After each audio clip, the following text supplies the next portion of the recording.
Bismillahirrahmanirrahim. Alhamdulillahirrabbilalamin. Wassalatu wassalamu ala ashrafil anbiya'il mursalin wa ala alihi wa sahbihi ajma'in. Assalamualaikum warahmatullahi wabarakatuh. Hari ni I nak share something yang kita semua dapat belajar, especially me. Alhamdulillah ada this peluang. Allah berikan I peluang untuk travel ke beberapa negara selama ni, selama my age 18 tahun, travel banyaklah negara. Tak payah apa kata, kalau nak sebut nama berapa banyak negara tu terlalu banyak. Cuma satu yang kita dapat pelajari daripada Turki tentang apa ni, business. Mereka, okey, contoh apa yang I perasan beberapa hari yang kemarin bila I pergi makan di dorang punya, consider bukan restoran besar, macam warung-warung gitu, kedai kopi gitu. So I makan. So apa yang I perasan, cara mereka membuat bisnes tu, mereka betul-betul ikut cara Islam. Salah satu, of course, selain daripada kebersihan semua, salah satu halal. Kerana halal ni sebenarnya bukan hanya produk tu halal, makanan tu tak ada subhat, tak ada apa campuran yang benda yang haram, tapi halal itu termasuk kebersihan, termasuk halal apa yang customer beli daripada kita, make sure customer tu rasa puas dengan kalau orang Malaysia kata berbaloi, rasa puas dengan apa yang mereka bayar. Contoh, kalau sometimes kita complain, kita pergi makan di satu tempat dan kita bayar mungkin makanan tu $10, tapi makanan tu sikit aja, kita rasa macam tak berbaloi dengan wang yang kita bayar tu dengan dan apa yang kita dapat. Bukan hanya makanan juga, dengan mungkin barangan kita beli tapi kita rasa macam tak berbaloi. Tapi kalau di Turki, apa yang saya perasan bila saya beli barang makanan tu mungkin saya tak habis, because saya jaman sikit terus selera saya tertutup. Jadi because saya busy dengan handphone ni semua, terlalu banyak phone call, jadi selera tertutup.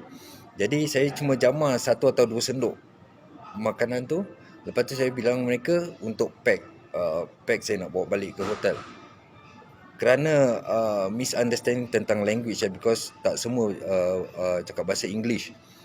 Dan banyak juga bila approach me, mereka gunakan bahasa Arab. Because of my look, diorang ingat I ni orang Arab. Hampir 95% bila they look at me, they speak to me in Arabic.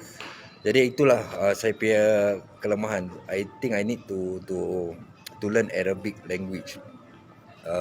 Okay, back to apa yang I beli. So bila I suruh mereka bungkus, they thought that makanan mereka tu tak sedap.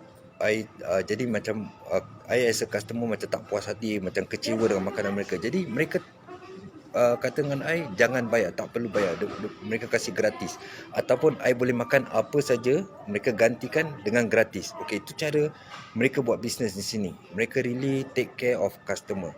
Tapi berapakah di antara kita yang ada warung, yang jual makanan, kita lakukan gitu? Bila orang tak habis, kadang minta bungkus, kita minta bayaran ekstra untuk packaging, untuk bungkusan itu. Yang ada pernah lagi yang baru-baru ni baru tadi pagi, kita beli makan, lepas tu tak habis half, kita nak bungkus, dia tambah lagi dengan harga yang sama. Dia tak minta harga tambaran harga.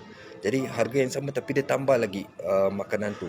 Jadi daripada situ kita boleh lihat bagaimana mereka really jaga adat ataupun transaksi dalam bisnes. Itu soal makanan.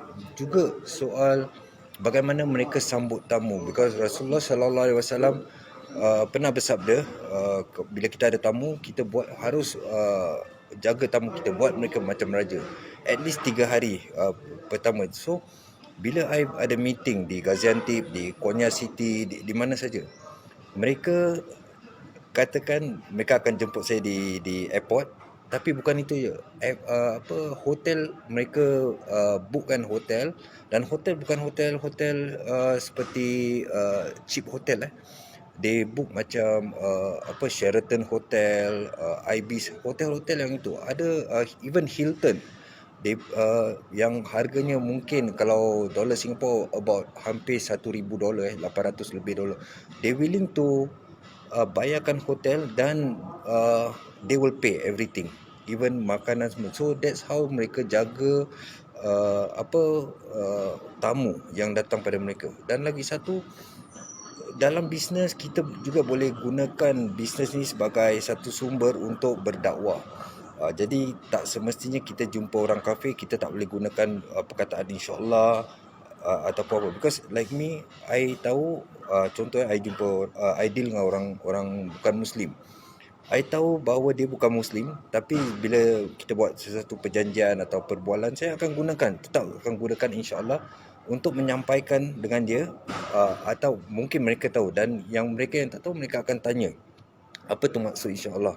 Mereka fikir perkataan Arabik. So saya jelaskan. Jadi sebenarnya dalam bisnes pun kita boleh ambil opportunity untuk membuat dakwah sedikit, walaupun sedikit, kecil-kecil dia. Itu adalah satu peluang untuk kita membuka pintu, mungkin kita sebagai asbab untuk menyampaikan, dan insya-Allah siapa tahu Allah memberi mereka hidayah. So dalam bisnes ni sebenarnya banyak yang kita dapat belajar, banyak yang kita dapat sharing, banyak yang kita dapat melihat. Jadi we have to stay positive, seperti apa yang I selalu share. Islam ni seperti kita mainan catur, mainan chess. Kalau apa jadi bila chess tu, bila kita punya orang-orang ni kita rapat, semua berdiri dengan rapat, soft yang rapat.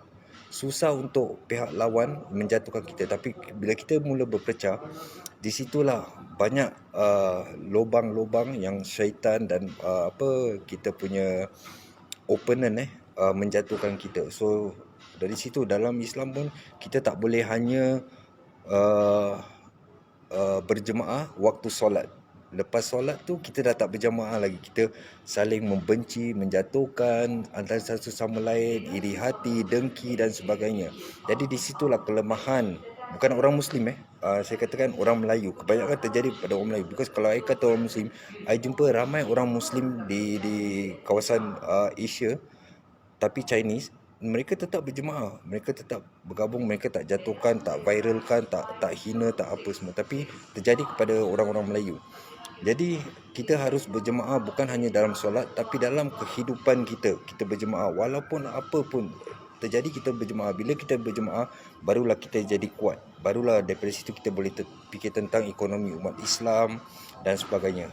So I think itu saja I nak share kali ini. I'm at the airport Ankara, going back to Istanbul untuk another appointment. Besok ada appointment dengan immigration untuk my resident visa. Mungkin I have to tinggal di Turki agak lama sikit untuk siapkan office baru di Turki, insyaAllah. Doakan saya, dan saya juga doakan semua teman-teman, semoga selalu dilindungi Allah, semoga bertambah rezeki, dihindari dan dilindungi daripada fitnah-fitnah akhir zaman, daripada fitnah manusia, fitnah jin, fitnah apa saja fitnah yang boleh memudaratkan kita, dan selalu dalam kebahagiaan dan kesihatan. Assalamualaikum warahmatullahi wabarakatuh.